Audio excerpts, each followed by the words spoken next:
Hello guys and welcome to my channel. तो guys आज मैं school love story my strange hero की next part की story explain कर रही हूँ। अगर आपने इस सीरीज़ की पिछली वीडियोस को नहीं देखा तो उसका लिंक आपको डिस्क्रिप्शन बॉक्स और कमेंट सेक्शन में मिल जाएगा। तो फ्रेंड्स, ये एपिसोड इस तरह स्टार्ट होती है कि हम देखते हैं कि बॉक्सू थोड़ी देर सोचने के बाद आखिर फैसला कर लेता है कि उसे स्कूल ज्वाइन करना है और फिर वो स्कूल का यूनिफॉर्म पहन के तैयार हो जाता है। उसका दोस्त ऊपर से आता है तो वो ये देखकर काफ़ी हैरान होता है। तो आगे से बॉक्सू उसे कहता है कि मैं कोई पढ़ने लिखने नहीं बल्कि अपना रिवेंज लेने जा रहा हूँ। उधर हमें स्कूल का सीन दिखाते हैं जहाँ पर काफ़ी सारी गर्ल्स सोशल मीडिया पर बॉक्सू की फ़ोटोज़ देखकर उसको हीरो मान लेती हैं और अब वो सारे स्कूल का क्रश बन चुका था। वहाँ पर एक स्टूडेंट बातों बातों में बाकी सबको एक पुराना वाकया भी सुनाती है कि जब बहुत सालों पहले उनके स्कूल की एक लड़की को दूसरे स्कूल के कुछ बॉयज़ हैरेस कर रहे थे तो उनका सीनियर, उनका हीरो बॉक्सू हीरो बन के तब वहाँ आया था और उस लड़की को उसने बचा लिया था और सारे गुंडों की अच्छी तरह धुलाई भी की थी। तब से ही वो स्ट्रेंज हीरो के नाम से मशहूर हो गया था। इस स्टोरी के दौरान ही स्टूडेंट्स नोटिस करते हैं कि बॉक्सू, उनका स्ट्रेंज हीरो, उन्हीं के स्कूल की यूनिफॉर्म पहने फिर से स्टूडेंट बन के स्कूल में एंटर हो गया है और वो सारे लोग विंडो से चिपक चिपक कर बॉक्सू को देखने की कोशिश में लगे होते हैं। उन्हीं सब के बीच में बॉक्सू का भांजा इन्हों भी अपने अंकल को अपना क्लासमेट बनता देखकर सरप्राइज्ड खड़ा होता है। फिर बॉक्सू ग्राउंड में खड़ा स्कूल पर एक नज़र डालता है और फिर खुद से ही कहता है कि मुझे यहाँ पे बुला के तुम लोग बहुत पछताओगे। इतने में उसकी हीरोपंती तब निकल जाती है कि जब स्कूल का एक टीचर उसे लेट आने पर कान से खींचता हुआ अंदर ले जाता है। ये सारा मंजर सहू भी अपनी विंडो से देखकर मज़ा ले रहा होता है और फिर वो प्रिंसिपल और वाइस प्रिंसिपल को बॉक्सू को रिसीव करने के लिए भेजता है। जैसे ही बॉक्सू ऑडिटोरियम में एंटर होता है तो रिपोर्टर्स भी उसको घेर लेते हैं।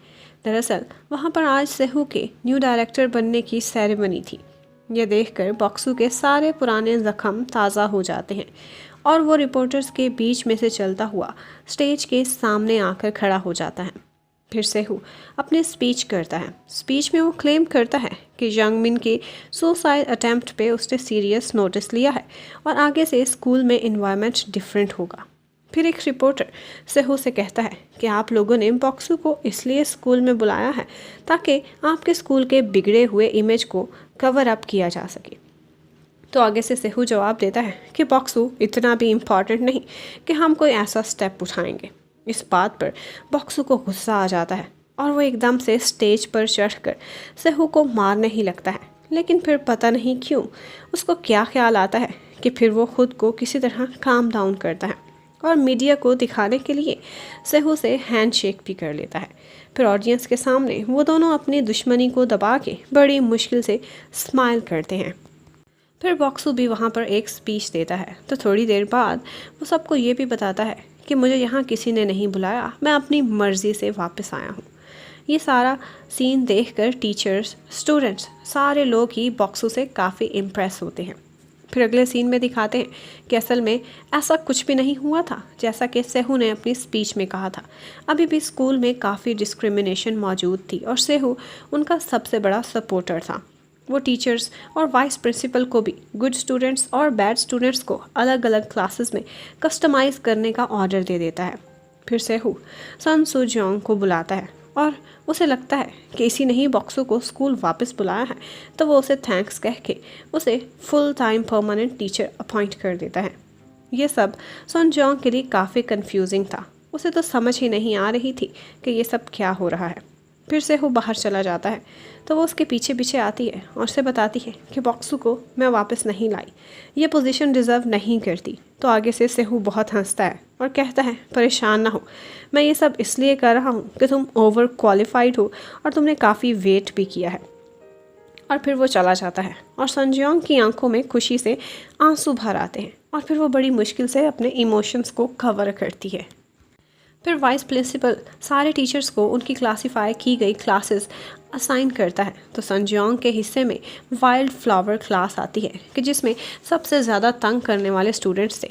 लेकिन वो सबसे पहले अपनी क्लास के स्टूडेंट्स के नेम्स चेक करती है और वो बहुत रिलीफ फील करती है कि बॉक्सू का नाम इसमें नहीं है। इतने में ऊपर से वाइस प्रिंसिपल आता है और उससे रोल बुक लेता है और कहता है इसमें मैं एक नए स्टूडेंट बॉक्सू का नाम लिखना भूल गया था, और उसे साथ ही ये भी कहता है कि बॉक्सू काउंसलिंग ऑफिस में बैठा तुम्हारा ही वेट कर रहा है, उसे क्लास में लेकर जाओ। संजियोंग ये सुनकर शौक में अपनी चेयर पर गिर जाती है और सोचती है कि बॉक्सू क्या तुम मेरी ज़िंदगी से दफ़ा नहीं हो सकते। और फिर वो खुद को संभालती है और अपने ऑफिस में जाती है। आगे बॉक्सू उसी की चेयर पर बड़े मज़े से बैठा हुआ था और वो उसे फुल टाइम होने पर कॉन्ग्रेचुलेट करता है। लेकिन आगे से संजियोंग उसकी बातों को इग्नोर करती है और आगे से उससे पूछती है कि आखिर तुम क्या चाहते हो। वो उसे कोल्ड सी स्माइल करता है और कहता है कि मुझे तुम्हारा कन्फेशन चाहिए कि तुमने परमानेंट जॉब ख़रीदने की कोशिश की है। तो आगे से संजियोंग फ्रस्ट्रेट होकर उससे कहती है कि 9 साल बाद तुम मेरी लाइफ में यही सब कुछ करने के लिए आए हो। तो आगे से वो खड़ा हो जाता है और कहता है कि मैं भी तुमसे कुछ पूछना चाहता हूँ कि 9 साल पहले तुमने मेरे साथ ऐसा क्यों किया था।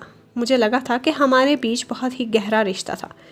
आगे से वो उसकी बातों को हंसी में उड़ा देती है और उसके इस इनसेंसिटिव रवैये की वजह से बॉक्सू काफ़ी दुखी भी होता है। फिर आगे से संजियोंग उसे कहती है कि अब वो एक टीचर और स्टूडेंट के रिलेशन में है और अब बॉक्सू उससे कैजुअल तरीके से बात नहीं कर सकता। आगे से बॉक्सू बहुत ही हार्श तंज करके उसे टीचर सन सू जियोंग कहकर बुलाता है। फिर वो उसे अपनी क्लास में लेकर चली जाती है। सारे स्टूडेंट्स अपने बीच फेमस बॉक्सू को देखकर काफ़ी खुश होते हैं।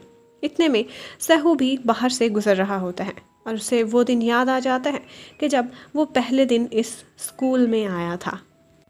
फिर हमें फ्लैशबैक में दिखाते हैं कि 2009 में सहू के स्कूल के फर्स्ट डे टीचर ने संजियोंग को सहू को स्कूल का विज़िट कराने को कहा था, लेकिन बॉक्सू उनके बीच आ गया था और उसने ही उसे फिर सारे स्कूल की सैर कराई थी। फिर स्कूल फिराते फिराते बॉक्सू को एक जगह पर धूप में बैठी हुई संजियोंग नज़र आ जाती है। तो बॉक्सू उसे देखता ही रह जाता है और उसने सेहो से पूछा कि क्या तुम्हें भी कभी प्यार हुआ है, और सेहू बस हैरान होकर उसे देखता रह गया। फिर बाद में स्टोरी में पता चलता है कि सेहू संजियोंग की तरह एक सीरियस स्टूडेंट था और वो संजियोंग के बाद हमेशा क्लास में सेकंड आया करता था। पता नहीं क्यों, लेकिन सेहू भी स्टार्ट से ही संजियोंग की तरफ काफ़ी अट्रैक्ट हो गया था। फिर हमें प्रेजेंट में ले आते हैं और सेहू खड़ा यही सोच रहा होता है कि मैं आज भी इसी तरह से इसकी तरफ हमेशा अट्रैक्ट हो जाता हूँ। फिर हम देखते हैं कि संजियोंग ने क्लास प्रेसिडेंट के लिए जिस लड़के को चूज़ किया है वो इनहू था, बॉक्सू का भांजा। लेकिन वो बेचारा इसलिए शॉक्ड हो जाता है क्योंकि वो बहुत लैक ऑफ कॉन्फिडेंस और बुलिस का शिकार होता आया है। जब बॉक्सू देखता है कि उसका भांजा इन्हों भी उसी की क्लास में है तो बॉक्सू को अपने भांजे का मजाक उड़ना कबूल नहीं था, तो वो उसकी जगह खुद ही क्लास प्रेसिडेंट बन जाता है। बॉक्सू को जब पता चलता है कि उसका भांजा स्कूल में बुली होता आया है तो ये जानकर वो काफ़ी परेशान होता है। फिर जब भी वो लड़कों को इन्हों को तंग करते हुए देखता था तो हमेशा से उसको बचाने के लिए पहुंच जाता था। उसकी जगह उन लोगों के काम भी किया करता था और कभी कभी उन लड़कों पर गुस्सा भी करता था। बॉक्सू जब घर वापस आता है तो उसकी मामा उसका वेट कर रही थी और वो अपने बेटे को फिर से यूनिफॉर्म में देखकर खुश हो जाती है। यहाँ पर हमें ये भी पता चलता है कि बॉक्सू की सिस्टर इन्हू की मामा को अपने बेटे के स्कूल में बुली होने का कुछ पता ही नहीं था। फिर अगले दिन दिखाते हैं कि क्लास में बॉक्सू ने क्लास वर्क सही से नहीं किया था और वो बार बार मिस्टेक्स कर रहा था, रीडिंग में भी। तो संजियोंग को बहुत गुस्सा आता है और वो उसे चुप होने का कहती है और उसे अपने साथ हॉल में ले जाती है। जब वो सीढ़ियों से गुजरती है तो वहाँ पर उसे अलग से अच्छी तरह से डांटती है।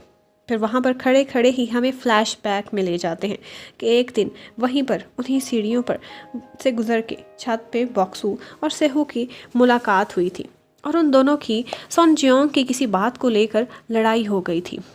बॉक्सू बहुत गुस्से में था और वो उससे काफ़ी लड़ता है। सेहू भी बहुत अपसेट था क्योंकि वो संजियोंग से स्टडी में आगे नहीं बढ़ पाता था। इस वजह से संजियोंग पर गुस्सा करता है तो आगे से बॉक्सू से याद दिलाता है कि वो मेरी गर्लफ्रेंड है, ऐसे मत बोलो। यहाँ पर हमें पता चलता है कि सेहू अल्टीमेट कंपटीशन की वजह से काफ़ी डिप्रेशन का शिकार हो गया था और वो इस प्रेशर को हैंडल नहीं कर पा रहा था। वहाँ पे बॉक्सू एकदम से परेशान हो जाता है और फिर जाने लगता है, तो सेहू उसे वापस बुलाता है। फिर बॉक्सू ये देखकर हैरान रह जाता है कि सेहू छत के किनारे पर खड़ा हुआ है और वो उसे कहता है कि मेरी लाइफ इतनी टफ है कि अगर मैं मर ही जाऊँ तो अच्छा है। और फिर वो अजीब पागलों जैसी हरकतें करता रहता है, दीवानों जैसी बातें करता है और साथ में बॉक्सू को आवाज़ें भी लगाता रहता है। बॉक्सू को लगता था कि शायद ये मजाक कर रहा है, मुझे तंग कर रहा है, और वो उसे उसके हाल पे छोड़ के जाने ही लगता है कि इतने में सेहू उसे कहता है कि मैं सच में जंप करने वाला हूँ। ये सुनकर वो एकदम से मुड़ता है और उसे देखता है कि उसने जंप कर दिया है और वो एन टाइम पर उसे गिरते गिरते उसकी टाई को पकड़ लेता है। और फिर एकदम से सेहू डर जाता है। जब टाई छूटने लगती है तो वो बॉक्सू को ऊंचा ऊंचा उससे बचाने के लिए कहता रहता है, मदद के लिए बुलाता रहता है, लेकिन वो बॉक्सू के हाथों से छूट जाता है और नीचे गिरता चला जाता है और फिर वो एक पेड़ से टकराता हुआ नीचे गिर जाता है। बॉक्सू वहीं पर शॉक में खड़ा होता है और फिर पीछे से उसे सन जियोंग के रोने की आवाज़ें आती हैं और यहीं पर ही ड्रामे की एपिसोड नंबर 3 ख़त्म हो जाती है।